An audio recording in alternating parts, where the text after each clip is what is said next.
जैसा कि हमने पिछले वीडियो में बोला था कि हम आगे से अपनी अगली वीडियो में अपने टेक्स्ट बुक के बारे में, टेक्स्ट बुक के चैप्टर को स्टार्ट करेंगे। तो आज हम स्टार्ट कर रहे हैं चैप्टर 4 फर्स्ट फ्लाइट बुक से। इसका नाम है from the diary of Anne Frank. ठीक है, अभी हम हर चैप्टर का शॉर्ट समरी लेंगे। ठीक है, शॉर्ट समरी लेने के बाद समझेंगे, उसके बाद उसके कैरेक्टर स्केच को जानेंगे, उसके बाद क्वेश्चन आंसर करेंगे। ठीक है, धीरे धीरे डील करेंगे जिसमें कि आपको परेशानी ना हो, किसी भी प्रकार की परेशानी ना हो। हम लोग बहुत ही आसानी से इसको हैंडल करते हुए, डील करते हुए आगे चलेंगे। ठीक है, तो हमने इसमें कुछ कैरेक्टर्स के नाम लिखे हैं, जैसा कि आप देख सकते हैं। Annelies Marie, second world war, Amsterdam, Otto, Margot, Edith Hollander Frank, Mrs Kuperus, जीएनसीएन जैक्स, मिस्टर केसिंग, ये सब हमारे इस चैप्टर के कैरेक्टर हैं। मुख्य कह सकते हैं, मुख्य कैरेक्टर ये, क्योंकि इन सब के बारे में कुछ न कुछ डिस्कशन किया गया है इस चैप्टर में, और इन सब पे बेसिस ही ये चैप्टर बना है। ठीक है, इस चैप्टर के जो मुख्य भूमिका में है, लीड रोल में है, उनका नाम है एनी फ्रैंक।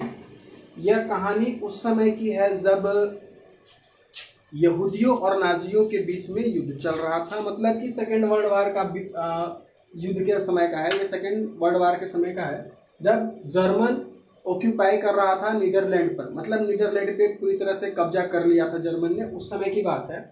उस समय एनेलिस मैरी, जिनका शॉर्ट नेम एनी फ्रैंक था, जिनका जन्म जून 12, 1929 में हुआ था, और इनका डेथ मार्च 1945 में हो गया था, वो भी टाइफाइड के कारण। इनका डेथ कंसंट्रेशन हॉल में, जहाँ की यहूदियों को नाजियों के द्वारा कैद करके रखा जाता था, वहां पर इनका एनी फ्रैंक का टाइफाइड के कारण डेथ हो गया था। ठीक है, यह एक जर्मन जेविश गर्ल थी। इसका मतलब कि ये जर्मन की रहने वाली यहूदी परिवार की लड़की थी। ठीक है, ये यहूदी समुदाय की थी। ये सेकेंड वर्ल्ड वार के समय क्या हुआ कि जर्मन ने नीदरलैंड पे पूरी तरह से अपना आधिपत्य स्थापित कर लिया। उसके बाद इन लोगों का क्या हुआ कि इन्हें अपने मूल जगह को छोड़ करके एक जगह पे छिपना पड़ा। जा करके छिपने का कारण यह था क्योंकि उस समय नाजियों ने यहूदियों पे बहुत सारा अत्याचार करना प्रारंभ कर दिए थे, जिसके कारण से इनके फैमिली को और इनके कुछ लोगों को, दोस्तों को एक साथ जा करके एम्स्टर्डम में छिपना पड़ गया था। तो ये एम्स्टर्डम जो हमने ये देख लिया, ये कैरेक्टर भी देख लिया। ये एम्स्टर्डम जो है, एम्स्टर्डम एक जगह था जहाँ पर ये अपने फैमिली के साथ और अपने 4 दोस्तों के साथ छिपी थी 2 साल तक। ठीक है, कितने साल तक? 2 साल तक छिपी थी। ऑटो इनके पिताजी का नाम है। ऑटो इनके पिताजी का नाम है, जो कि हॉलैंड में चले गए थे। स्टार्टिंग में ये अपने किसी काम से या किसी वर्क से ये हॉलैंड में चले गए थे। उसके बाद 1942 में जब नाजियों के यहूदियों पे बुरी तरह से अत्याचार बढ़ने लगा, उस समय ये लोग 2 साल के लिए, यानी कि ये एनी फ्रैंक 2 साल के लिए अपने पिताजी के ऑफिस में जाकर के छिपी, और वहीं से पकड़े जाने के बाद इन लोगों को कंसंट्रेशन कैंप में ले जाया गया, और वहाँ पे ही एनी फ्रैंक का डेथ हो गया था टाइफाइड के कारण। टाइफाइड के कारण एनी फ्रैंक का डेथ हो गया था। उसके बाद ये जो इनके पिताजी हैं, इनके पिताजी ही ने जून 12, 1942 में उन्होंने अपने बेटी को, यानी कि एनी फ्रैंक को, उनके बर्थडे पे गिफ्ट किया था एक डायरी। ठीक है, एनी फ्रैंक को एक डायरी गिफ्ट किया गया था उनके पिताजी के द्वारा। ठीक है, कब? जून 12, 1942। आगे देखते हैं, आगे क्या है। मार्गोट, जो उनकी बड़ी सिस्टर है। मार्गोट कौन है? उनकी बड़ी सिस्टर है, एनी फ्रैंक की बड़ी सिस्टर, जो कि 16 साल की थी, और उनका जन्म फ्रैंकफर्ट सिटी में हुआ था। कहाँ हुआ था? फ्रैंकफर्ट सिटी में जन्म हुआ था। एडिथ हिलेंडर, जो एडिथ हिलेंडर फ्रैंक हैं, ये एनी फ्रैंक की मदर थी। इनकी कोई खास भूमिका नहीं दिखाई गई है इस चैप्टर में, कुछ लोगों की ही खास भूमिका दिखाई गई है, तो उन लोग पे हम लोग ज़्यादा चर्चा करेंगे। मिसेस क्यूपरस, जो कि हेड मिस्ट्रेस है। हेड मिस्ट्रेस करने का मतलब है कि ये अपना पढ़ाई वहाँ से जाने के बाद, मतलब बचपन में ये पढ़ाई अपने दादी के साथ में रह करके ये पढ़ाई की थी। उस समय ये मोंटेसरी नर्सरी स्कूल, एक स्कूल था जहाँ पे इन्होंने पढ़ाई किया था। फिर वहाँ की हेड मिस्ट्रेस थी मिसेस क्यूपरस, जिनसे इनका काफ़ी लगाव होने के बाद ये दोनों काफ़ी मिलजुल गए थे, एक दूसरे से इतने मिलजुल गए थे कि जब इनका फेयरवेल प्रोग्राम हो रहा था, मतलब कि विदाई समारोह जब रखा जाता है, किसी भी स्टैंडर्ड के बच्चों का जब स्कूल से विदाई किया जाता है या किसी कॉलेज से विदाई किया जाता है, तो उस समय हम लोग एक फेयरवेल प्रोग्राम रखते हैं। उसी प्रोग्राम के दौरान इन लोगों का आंखों में आंसू थे, ये दोनों एक दूसरे को देख रहे थे और दोनों की आंखों में आंसू थे, और इन आंसुओं को देखते हुए उस फेयरवेल का नाम दे दिया गया था हार्ट ब्रेकिंग फेयरवेल। मतलब दो दिल एक दूसरे से बिछुड़ रहे थे। वो उनकी टीचर मतलब हेड मिस्ट्रेस जो उनकी प्रधानाध्यापिका थी मिसेज क्यूपरस और एनी फ्रैंक, ये दोनों एक दूसरे से काफ़ी रिलेटेड थे, काफ़ी दोनों के बीच में लगाव हो गया था, जिसके कारण वो फेयरवेल के समय जब ये एक दूसरे से अलग होने लगे तो इन दोनों के बीच में अजीब तरह का एक बॉन्ड बन गया था, जिसकी वजह से ये दोनों का आंखों में आंसू आ गए उस फेयरवेल के दौरान। ठीक है, इसीलिए उस फेयरवेल का नाम हार्ट ब्रेकिंग फेयरवेल रख दिया गया। ठीक है, उसके बाद आगे देखते हैं GNCN जैक्स, ये इनके फ्रेंड है। ठीक है, ये कौन है? इनके फ्रेंड है, क्लासमेट है। मिस्टर केसिंग जो है वो मैथ्स के टीचर हैं और वो एनी से कुछ वर्षों से नाराज है। नाराज होने का कारण यही था कि एनी बहुत ज़्यादा बोलती थी, मतलब वो बहुत ज़्यादा क्लास में बात करती थी, टू मच टॉकेटिव थी। इसी वजह से उनके टीचर उनसे हमेशा नाराज रहते थे। कुछ बच्चे होते हैं क्लास में हमेशा हल्ला करते हैं, गुंडा करते हैं, जिस वजह से टीचर को गुस्सा आ जाता है। उसी तरह से मिस्टर केसी को भी एनी फ्रैंक पे हमेशा से गुस्सा था, कुछ वर्षों से था, ज़्यादा नहीं, कुछ वर्षों से था। इसीलिए वो उससे गुस्सा रहते थे, नाराज रहते थे। उनके द्वारा एनी फ्रैंक को एनी फ्रैंक के काम के अनुसार, जैसे एनी फ्रैंक बहुत ज़्यादा बोलती है, क्लास में कोई बच्चा बहुत ज़्यादा उछल कूद करता है तो टीचर उन्हें बंदर कर देते हैं, फिर बंदर एक तरह का उसके लिए नाम दे दिया गया। उसी तरह से मिस्टर केसिंग के द्वारा एनी फ्रैंक के लिए कुछ ऐसे टॉपिक चूज करके दिए गए जो कि उस पर सुटेबल होता था। जैसे उन्होंने सबसे पहली बार जब उससे गुस्सा हुए तो गुस्सा होने के बाद उन्होंने उसे ऐसे लिखने के लिए बोला एक चैटर बॉक्स पर, मतलब एक बातूनी डब्बा जो ज़्यादा बोलता हो। ठीक है, चैटर बॉक्स का मतलब कि बातूनी डब्बा जो बहुत ज़्यादा बोलता हो, उस पर एक ऐसे लिखने के लिए बोला। इस चीज़ को लेकर के एनी फ्रैंक को ज़्यादा उत्सुक नहीं हुई। ठीक है, इसके बारे में हम लोग अभी आगे बात करते हैं। पहले हम लोग सारे कैरेक्टर को जान लेते हैं, उसके बाद आगे हम लोग बात करते हैं। उसके बाद उनको इनकॉरिजिबल चैटर बॉक्स बोला गया था। इनकॉरिजिबल चैटर बॉक्स कहने का मतलब है कि जिसे रोका ना जा सके वो बातूनी डब्बा, मतलब कुछ भी कर लो, बात तो करेंगे भैया, जो करना है कर लो। ठीक है, ये उस तरह का नाम था, इसलिए उन्हें ये लास्ट में ये दिया गया। उसके बाद लास्ट में जो लास्ट उनको ऐसे दिया गया था, मतलब एनी फ्रैंक को जो उनके टीचर के द्वारा लास्ट ऐसे का जो टॉपिक दिया गया था वो था quack quack quack said mistress chatterbox, मतलब mister chatterbox quack quack quack बोल रही, समथिंग लाइक दिस। ठीक है, तो ये थे हमारे इस चैप्टर के जो मुख्य भूमिका में कैरेक्टर थे, उन लोगों के बारे में बताया गया है। अब इस चैप्टर को मैं शॉर्ट समरी में आपको समझा देता हूँ कि इस चैप्टर में हुआ क्या है, इस चैप्टर से क्या जानना है। ठीक है, वैसे ये चैप्टर काफ़ी महत्वपूर्ण है, फिर भी आप लोग के सामने मैं इसे शॉर्ट में भी समझाता हूँ, फिर आगे डील करेंगे। ठीक है, इस कहानी में बेसिकली हुआ क्या था।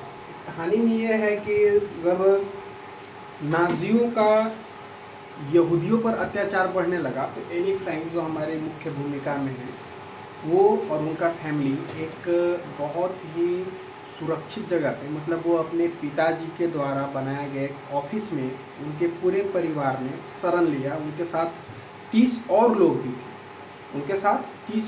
भी थे, उनके चाचा चाची और भी इस तरह के जितने भी लोग थे, दोस्त वगैरह वगैरह सब थे। फिर भी एनी को ऐसा लगता था कि वो उस जगह पे बहुत अकेली है।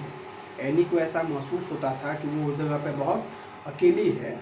जून 12, 1942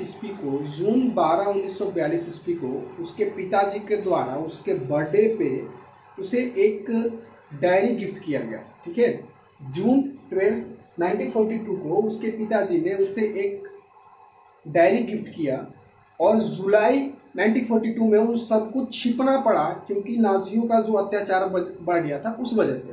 तो 1 महीना के बाद जैसे ही उसे डायरी मिला, 1 महीना के बाद उन लोगों को तुरंत एक जगह सुरक्षित जगह पे जाकर के छिपना पड़ा। उस सुरक्षित जगह पे छिपे हुए के दौरान, मतलब जब तक वो उस सुरक्षित जगह पे छिपे रहे, उस दौरान एनी फ्रैंक ने सोचा कि अभी इतने लोग हमारे साथ हैं, उसके बावजूद भी मुझे मेरे पास एक क्लोज फ्रेंड होना चाहिए, मतलब उसके पास कोई वैसा खास दोस्त नहीं था। तो इसलिए उसे लगता था कि नहीं, मेरे पास एक कोई खास क्लोज दोस्त होना चाहिए जिससे मैं सब कुछ शेयर कर सकूं, बता सकूं। ठीक है, तो वहाँ पे उसके दोस्ती के लायक उसके माहौल के लायक कोई भी व्यक्ति, कोई भी शख्स नहीं था, जिस वजह से उसने सोचा कि क्यों ना मैं अपने इस डायरी को ही दोस्त बना लूं। वही डायरी जो उसके पिताजी ने उसको गिफ्ट किया था, ठीक है, वही डायरी जो उसके पिताजी ने उसको उसके बर्थडे पे गिफ्ट किया था, उस डायरी को उसने सोचा कि वो सोची कि क्यों नहीं मैं इस डायरी को ही अपनी फ्रेंड बना लेती हूँ। तो इस बात को ध्यान में रखते हुए उन्होंने एक बात बोला, एनी फ्रैंक ने एक लाइन बोला था, paper has more patience than people. मतलब उनका ये सेंटेंस कहने का मतलब क्या है, ये लाइन कहने का मतलब क्या है, उन्होंने इस लाइन से अब बोलना चाहा है कि मैं अपने मन की बात, मेरे मन में जो चल रहा है उन सारी बातों को इसके पेज के मैं इस डायरी के पन्नों में लिखूंगी। और इसमें काफ़ी धैर्य होता है, ये उत्सुकता से मेरे से कोई सवाल जवाब नहीं करेगा, और दोस्तों की तरह तुरंत हमसे पूछेगा नहीं, अरे ये क्या हो गया, ये क्यों लिखा, वो कैसे हो गया, ये सब सवाल जवाब पेपर नहीं कर सकता है। इसीलिए पेपर के पास मोर पेशेंस देन पीपुल, मतलब इंसानों से ज़्यादा धैर्य होता है। ठीक है, तो ये जो paper has more patience than people लिखने के बाद, वो ये लिखने का उनका एक और कारण था, क्योंकि उनका एनी फ्रैंक का एज हो रहा था 13 ईयर्स। ठीक है, वो सिर्फ 13 साल की थी और वो ये सोच के लिखना भी नहीं चालू कर रही थी, मतलब वो यह सोच के लिखने में डर भी रही थी कि इतनी छोटी उम्र के बच्ची का, खुद मैं भी आगे चल के भी 13 साल के बच्ची के लिखे हुई डायरी में उतना रोचक, इतना रुचि नहीं दिखी। ठीक है, कोई भी शख्स 13 साल के बच्ची के लिखी हुई डायरी पे उतना रुचि नहीं दिखाएगा, यह सोच के वह पहले लिखना भी स्टार्ट नहीं कर रही थी, लेकिन उसके बाद उसने लिखना स्टार्ट किया। उसने लिखा, काफ़ी कुछ सोचने के बाद उसने सबसे पहले जो लिखा, पहले उसके स्कूल के बारे में बताते हैं, जो पढ़ी, जो उसके दिमाग में चल रहा था, मैं वो सब उसके बैक के बारे में पहले बताता हूँ। वो जन्म कब हुआ था ये तो आपको पता चल गया। उनकी बहन का नाम है मार्गोट, जो 16 साल की लड़की थी। उनकी माँ का नाम है एडिथ हेलेंडर फ्रैंक, जो कि नॉर्मली उन लोग के साथ रहती थी। उनके पिताजी का नाम है ऑटो, जो हॉलैंड चले गए थे अपने काम से। उसके बाद उनके पीछे उनकी माँ चली गई, और ये एनी फ्रैंक की बड़ी बहन और एनी फ्रैंक दोनों अपने दादी के साथ रहने लगी। ठीक है, वो रहने के बाद फिर मार्गोट चली गई, उसके पीछे पीछे फिर एनी फ्रैंक भी चली गई। वहाँ जाने के बाद उसने मोंटेसरी नर्सरी स्कूल में एडमिशन लिया, वहाँ पढ़ाई किया। 1 साल के बाद जब वो पहली कक्षा में गई तो वहाँ से फिर उन्होंने 6 साल तक, 6ठी कक्षा तक पढ़ाई किया वहाँ से। वहाँ के जो प्रिंसिपल थी, मतलब हेड मिस्ट्रेस थी, उनका नाम था मिसेज क्यूपरस। क्यूपरस। और एनी फ्रैंक का मिसेज क्यूपरस से कुछ ज़्यादा ही लगाव हो गया। उस लगाव के कारण जब उन लोग का विदाई समारोह होने लगा, तो उस समारोह में एक दूसरे की आंखों में देखते हुए उन दोनों के आंसू आ गए, और उस समारोह का नाम, उस फेयरवेल का नाम हार्ट ब्रेकिंग फेयरवेल रख दिया गया। उसी स्कूल में एक और टीचर थे, उनका नाम था मिस्टर किसिंग। जो कि मैथ्स के टीचर थे, और जो हमेशा एनी फ्रैंक पे गुस्सा रहते थे, मतलब नाराज रहते थे, क्योंकि एनी फ्रैंक बहुत ज़्यादा बोलती थी अपनी क्लास में, बहुत ज़्यादा बोलने का उसका आदत था। इस वजह से उसके टीचर उससे हमेशा गुस्सा रहते थे। उसकी आदतों को देखते हुए, एनी फ्रैंक के आदतों को ध्यान में देते हुए, मिस्टर किसिंग ने बहुत बार उसके लिए अलग अलग टॉपिक का ऐसे दिया, जिससे उसे समझ में आ सके कि ये ऐसे उसके लिए है। फिर भी उसने बड़ी चतुराई से हर बार उसका जवाब अलग अलग तरीके से दे दिया। जैसे कि फर्स्ट टाइम मिस्टर किसिंग ने एनी फ्रैंक को जो फर्स्ट टॉपिक दिया था वो था चटर बॉक्स। चटर बॉक्स मतलब बातुनी डब्बा। उस बातुनी डब्बा को पहले तो उसने इतना ध्यान नहीं दिया, लेकिन जब एनी फ्रैंक अपने घर पे गई तो घर पे जाने के बाद उसने बहुत ही सीरियसली ठीक है। उस चीज़ पे सोचा और उसके बाद उसमें लिखा कि बच्चों का मतलब अधिक बोलना तो विद्यार्थियों का गुण होता है। क्या चतुराई भरा जवाब लिखा था उसने, क्या दिमाग लगाया था कि अधिक बोलना तो बच्चों का गुण होता है, और मेरी माँ तो इससे भी ज़्यादा बोलती है तो मैं उससे भी कम बोलती हूँ, इसलिए मैं ज़्यादा बोलती नहीं। और ये हमारे वंश में आ रहा है, मतलब इनहेरिटेड ट्रायल्स है, हमारे वंश में ये चीज़ आ रहा है, इस वजह से मैंने भी ये बोला या फिर मैं भी बोलती हूँ। इस जवाब को सुन करके मिस्टर किसिंग काफ़ी हंसने लगे और 3 क्लास तक उन्होंने उसे टोका नहीं, लेकिन फिर चौथे क्लास में ये बेचारी आदत से लाचार थी, फिर से ज़्यादा बोलना स्टार्ट कर दी। इस चीज़ को देखते हुए उन्होंने फिर से इसे एक नया टॉपिक दिया, एन इनकॉरिजिबल चैटर बॉक्स, मतलब जिसे कभी ना रोका जा सके वो चैटर बॉक्स, मतलब जो हमेशा हल्ला करता रहे, जो किसी की बातों को ध्यान नहीं दे। इसका भी जवाब उन्होंने बहुत ही अच्छे ढंग से दिया था, उस पर भी वो मुस्कुराए। लास्ट में फिर से काफ़ी समझाने के बाद फिर again again again again and again फिर वही गलती उनसे हुआ, वो फिर से बोलने लगी। जिस चीज़ को देखते हुए मिस्टर किसिंग ने लास्ट में उन्हें एक और टॉपिक दिया, और वो टॉपिक था quack quack quack seed mistress chatter box. मतलब अब वो डायरेक्टली एनी फ्रैंक को बोल रहे थे कि इस तरह का जो बक बक बक बक बक बोलते रहती है, ये अब बन गई है मिसेस चैटरबॉक्स। ठीक है, तो ये था उनके स्कूल का। उन्होंने जो सबसे पहला अपने डायरी में लिखा, उनके डायरी का, उन्होंने अपना डायरी का मतलब एनी फ्रैंक ने अपने डायरी का नाम रखा किट्टी। उसने बोला कि मैं अपने डायरी को किस नाम से बुलाऊंगी, तो किट्टी नाम से बुलाऊंगी। और उसने अपने डायरी के किट्टी के सबसे पहले वाले पन्ने पे लिखा, उसका जो सबसे पहले वाले पन्ने पे लिखा था मेरी प्यारी किट्टी, आज हमारी क्लास में सब बहुत शांति से बैठे हुए। इसका कहने का मतलब है कि उस दिन उस क्लास में रिजल्ट की घोषणा की जाने वाली थी, रिजल्ट बताया जाने वाला था कि कौन बच्चा पास होने वाला है और कौन बच्चा पास नहीं होने वाला। इस चीज़ का डिस्कशन उस दिन उस क्लास में होने वाला था। इस चीज़ को लेकर के क्लास में बहुत ही अजीब तरह का माहौल बना हुआ था। सब बच्चे एक दूसरे से बात कर रहे हैं, तू तो हो जाएगा, तू तो हो जाएगा, तू तो हो जाएगा। ऐसे बेसिकली हर स्कूल में होता है, जिस दिन रिजल्ट होता है अब भाई तू तो हो जाएगा, मैं कैसे होऊंगा, इस तरह का हर तरह का मतलब हर किसी में हो जाता है। वो तो फर्स्ट आ जाएगा, मेरा 1 नंबर कम आ जाएगा, ऐसा माहौल बना होता है। उसी तरह का माहौल बना हुआ था। उसी समय मैंने जैसे कैरेक्टर जब बता रहा था तो कैरेक्टर में जीएन, सीएन और जैक्स के बारे में जिक्र किया था। ये जीएन, सीएन और जैक्स उसी एनी फ्रैंक के साथ बैठे हुए थे। वो पीछे मुड़ के एक दूसरे से बात कर रहे थे कि तुम तो पास हो जाओगे, मैं कैसे होंगे। तो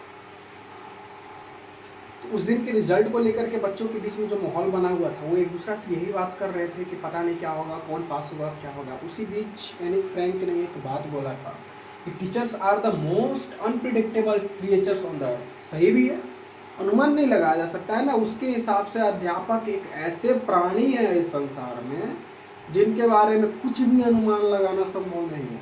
मतलब आप उनके बारे में अनुमान लगा ही नहीं सकते। ठीक है, तो यही बात एनी फ्रैंक ने बोला था, क्योंकि उस समय वहाँ का माहौल ऐसा था, सब एक दूसरे के रिजल्ट के बारे में चिंतित हुए थे। इन सब जो भी मिस्टर किसिंग के द्वारा जितने भी टॉपिक्स उनको एनी फ्रैंक को दिए गए थे, जो भी नाम दिए गए थे, उन सब का वो बहुत ही अच्छी तरीके से सही ढंग से जवाब देती गई। उसके बाद फाइनली लास्ट में क्या हुआ कि एनी फ्रैंक ने एक बहुत ही प्यारी सी कविता बोली, और उस कविता में शीर्ष यह था कि एक बतख थी, उसके बच्चे थे, एक माता थी। बतख ने अपने बच्चों को काट के मार डाला क्योंकि वो बहुत ज़्यादा बोली। इस बात से मिस्टर किसिंग बहुत ही अजीब मिजाज को हो गए। वो और खुश रहने लगे, हंसी मजाक करने लगे। जो कहीं मजाक नहीं करते थे वो भी हंसी मजाक करने लगे, क्योंकि उसका शीर्षक कुछ इस तरह का था कि वो भी हंसने लगे। क्योंकि बतख तो सब क्विक क्विक करते ही रहते हैं ना, तो फिर मार देना इस पर बहुत ही ज़्यादा हंसी बन गया, और इस वजह से मिस्टर किसिंग भी बहुत ही हंस मिजाज बन गया। ठीक है, अच्छा, इस टॉपिक में एक और बेसिक सी बात रह गई है।